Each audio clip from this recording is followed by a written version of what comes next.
Et bonjour à tous les amis, c'est MacMomo, on se retrouve pour une nouvelle vidéo, cette fois-ci installation d'une paroi de douche coulissante. Donc j'ai tout déballé, voici la quincaillerie, les profilés et bien entendu les parois. Pour les personnes qui souhaitent soutenir la chaîne gratuitement, donc il y a juste un truc très simple à faire, c'est soit d'aller dans la description, soit d'aller dans le premier commentaire qui est épinglé par moi-même. Donc c'est ce qu'on appelle un lien Utip. Ça permet en fait, quand vous cliquez dessus, de pouvoir regarder une pub. Donc vous cliquez sur regarder une pub, donc c'est des pubs de 20 secondes. Vous pouvez en regarder 1, 2, 3 jusqu'à 5. Et en fait, je gagne quelques centimes à chaque fois que vous cliquez dessus. Et ça permet de soutenir la chaîne. Et c'est très sympa de votre part. Sachant qu'il n'y a aucune inscription et ça vous coûte absolument rien. Merci à tous, toutes les personnes qui iront sur le lien. C'est très gentil de votre part.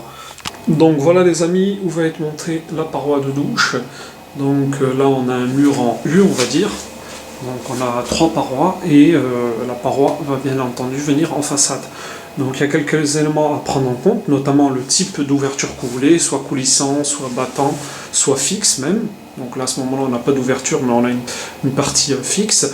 Vous avez aussi bien entendu les côtes à prendre en compte. Donc faites très attention aux comptes, essayez quand vous faites votre douche à faire du standard.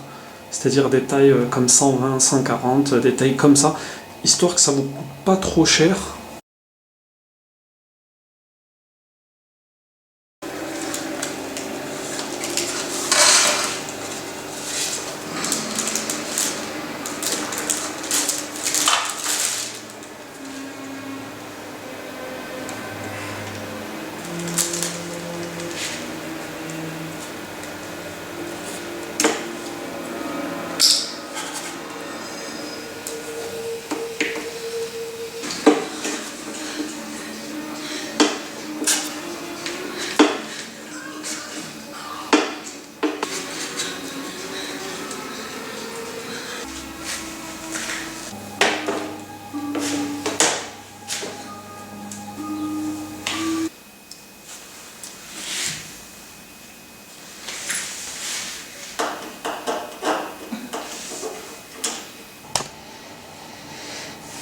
Donc au niveau de ma partie de fixation, là je mets ma règle, hop, je vérifie un peu le niveau.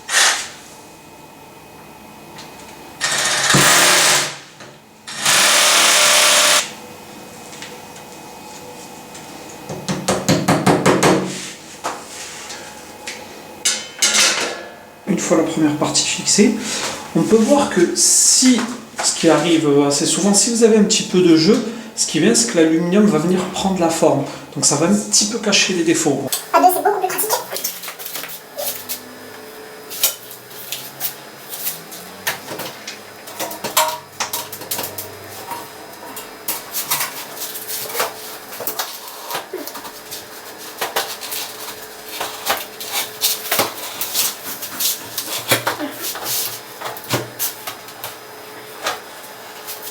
Donc du coup là, comme on ne peut pas mettre les deux parois directement fixées au mur, il faut venir fixer cette paroi. Donc là, comme j'avais fait déjà mes pré-trous, et je vais tout simplement venir fixer de l'intérieur. Donc il y a mes chevilles à l'intérieur. Et là, ils ont fait un trou un peu plus grand, histoire de pouvoir passer le tournevis et la tête de la vis.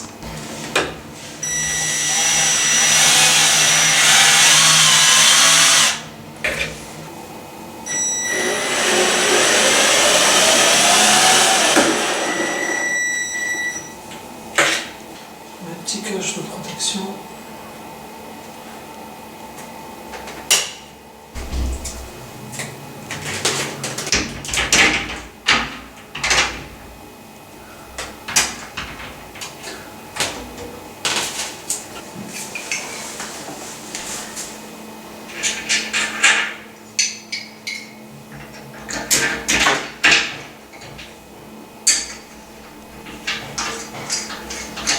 On peut voir le rail d'emboîtement juste là avec les roues. Les roues elles sont de bonne qualité, elles sont sur roulement rapide, donc c'est très bien.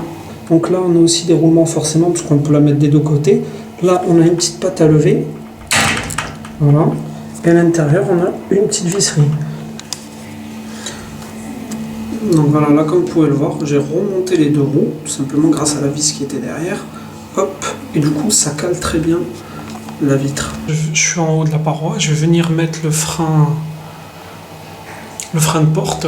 Donc pour cela il faut dévisser les 3 vis et sortir un cache plastique là.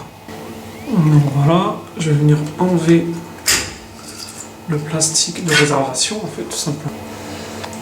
Donc maintenant que j'ai mis et fixé le ressort d'amortisseur de porte, bien entendu juste avant il faut vérifier d'être à 0, c'est-à-dire aucun jeu, enfin en tout cas le minimum possible entre le joint et le verre.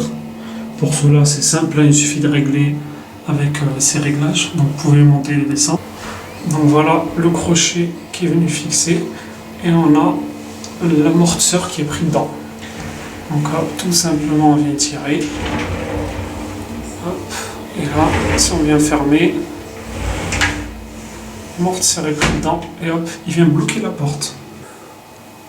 Donc j'ai bien mis le joint, le double joint des portes, donc pour les portes qui se croisent, poignée. Donc pour les personnes qui souhaitent savoir, donc sur une ouverture de 120, ce modèle offre une ouverture utile de 47 cm, voir le frein qui fait bien son boulot et qui vient plaquer donc la porte coulissante. Donc plus qu'à mettre le joint silicone, je vais le mettre à l'intérieur et à l'extérieur et le travail est terminé. À savoir que si vous voulez voir comment faire un joint silicone, j'ai fait une bonne vidéo qui s'intitule réaliser un joint comme un pro. Je vais vous mettre le lien dans la description et vous allez avoir les étiquettes.